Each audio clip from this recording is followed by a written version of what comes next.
Chilli powder ಸಖತ್ ಖಾರ ಬಣ್ಣ ಮತ್ತು ರುಚಿ ಆಚಿ ಚಿಲ್ಲಿ ಪೌಡರ್. ನಿರ್ಬಂಧ ವಿಚಾರಕ್ಕೆ ಸಂಬಂಧಪಟ್ಟಂತೆ 100 ವರ್ಷಗಳಿಂದ ಆರ್ಎಸ್ಎಸ್ ವಿಚಾರದಲ್ಲಿ ಗೊಂದಲ ಹಾಗೆ ಉಳ್ಕೊಂಡಿದೆ. ಬೆಂಗಳೂರಿನಲ್ಲಿ ಗೃಹ ಸಚಿವ ಪರಮೇಶ್ವರ್ ಅವರು ಪ್ರತಿಕ್ರಿಯೆ ಕೊಟ್ಟಿದ್ದಾರೆ. ಆರ್ಎಸ್ಎಸ್ ವಿಚಾರಗಳು ಪ್ರಜಾಪ್ರಭುತ್ವ ವ್ಯವಸ್ಥೆಗೆ ಹೊಂದಿಕೊಳ್ಳಲ್ಲ. ಈಗಾಗಲೇ ಆರ್ಎಸ್ಎಸ್ನ ಚಟುವಟಿಕೆಗಳು ಸರ್ಕಾರಿ ಸ್ಥಳಗಳಲ್ಲಿ ನಡಿಬೇಕು ಅಂದ್ರೆ ಪೊಲೀಸರ ಅಥವಾ ಸರ್ಕಾರದ ಅನುಮತಿ ಪಡ್ಕೊಳ್ಳೇಬೇಕು ಅಂತ ಒಂದು ಆದೇಶ ತಂದಿದ್ದಾರೆ. ಇದಕ್ಕೆ ಸಂಬಂಧಪಟ್ಟಂತೆ ಸಾಕಷ್ಟು ಚರ್ಚೆ ಆಗ್ತಾ ಇದೆ.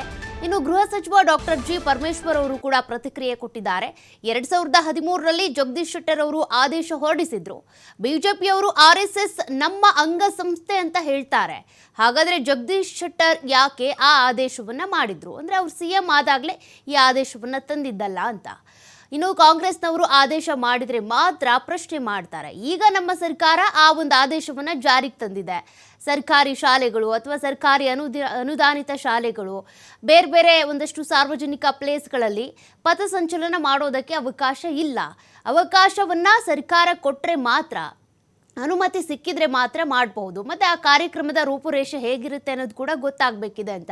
ಈಗಾಗಲೇ RSSಗೆ ಸಂಬಂಧಪಟ್ಟಂತೆ ಸಾಕಷ್ಟು ಚರ್ಚೆಗಳಾಗ್ತಾ ಇದೆ. ಅವರು ದೊಣ್ಣೆ ಹಿಡ್ಕೊಂಡು ಓಡಾಡೋದು ಯಾಕೆ, ಜೊತೆಗೆ ಆಗ ಏನೋ ಬಿಡಿ ಬ್ರಿಟಿಷರ ಕಾಲದಲ್ಲಿ ಅಂತ ಬಂದರೆ ತಮ್ಮ ಸ್ವಯಂ ಸುರಕ್ಷತೆಗೋಸ್ಕರ ಅಂತೇಳಿ ಇಟ್ಕೊಂಡು ಓಡಾಡ್ತಾ ಇದ್ರು. ಬಟ್ ಈಗ ಕಾನೂನಿದೆ, ಕಾನೂನಿನ ಮುಂದೆ ಎಲ್ಲರೂ ಸಮಾನರು, ಪ್ರಜಾಪ್ರಭುತ್ವ ರಾಷ್ಟ್ರ, ಹಂಗಿದ್ಮೇಲೆ ಯಾಕೆ ಅಂತೇಳಿ ಒಂದು ಪ್ರಶ್ನೆ.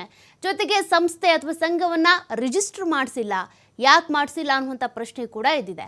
ಇದೆಲ್ಲದ್ರ ಬಗ್ಗೆ ಮಧ್ಯೆನೇ ಒಂದಷ್ಟು ರಾಜಕೀಯ ಜಟಾಪಟಿ.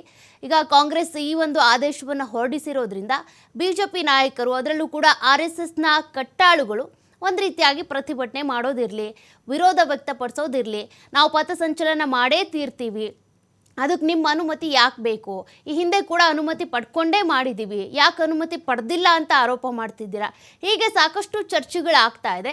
RSS ಪ್ರಜಾಪ್ರಭುತ್ವಕ್ಕೆ ಹೊಂದ್ಕೊಳ್ಳಲ್ಲ ಅಂತ ಈಗ ಗೃಹ ಸಚಿವ ಆಗಿರುವಂಥ ಡಾಕ್ಟರ್ ಜಿ ಪರಮೇಶ್ವರ್ ಅವರು ಕೂಡ ಹೇಳಿದ್ದಾರೆ.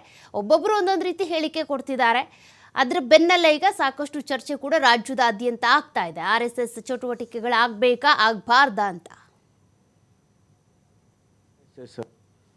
RSS ಇವತ್ತೇನು ಹೊಸದೇನಲ್ವಲ್ಲ, ಅವರು 100 ವರ್ಷ ಆಯಿತು. 100 ವರ್ಷದ ಸೆಲೆಬ್ರೇಷನ್ಗೆ ಇಷ್ಟೆಲ್ಲ ಗೊಂದಲ ಆಗ್ತಾ ಇರ್ತಕ್ಕಂಥದ್ದು. ಮೊದಲಿನಿಂದಲೂ ಕೂಡ ಅವರ ಐಡಿಯಾಲಜಿಕಲಿ ಒಂದು ಡೆಮೋಕ್ರೆಟಿಕ್ ಸಿಸ್ಟಮ್ನಲ್ಲಿ ಕೆಲವು ಅವರ ಅಂಶಗಳು ಅದಕ್ಕೆ ಹೊಂದಾಣಿಕೆ ಆಗೋದಿಲ್ಲ. ಅದಕ್ಕಾಗಿ ಅದರ ಬಗ್ಗೆ ಆಗಿಂದಾಗೆ ನಡೀತಾನೇ ಇದೆ. 100 ವರ್ಷದ ಅವಧಿಯಲ್ಲಿ ಅನೇಕ ಸಂದರ್ಭದಲ್ಲಿ ಇಂಥದ್ದು ಬಂದಿದೆ. ಪ್ರತಿ ಸಾರಿನೂ ಬಂದಾಗೆಲ್ಲ ಏನಾದರೂ ಒಂದು ಇಂಥ ವಿಚಾರಗಳಲ್ಲಿ ಸರ್ಕಾರಗಳು ಕ್ರಮ ತಗೊಂಡಿದ್ದಾವೆ. ಈಗ 2013ರಲ್ಲಿ ಮಾನ್ಯ ಜಗದೀಶ್ ಶೆಟ್ಟರ್ ಅವರು ಮುಖ್ಯಮಂತ್ರಿ ಇದ್ದರು. ಈಗ ಅವ್ರು ಯಾಕೆ ಆದೇಶ ಮಾಡಿದರು?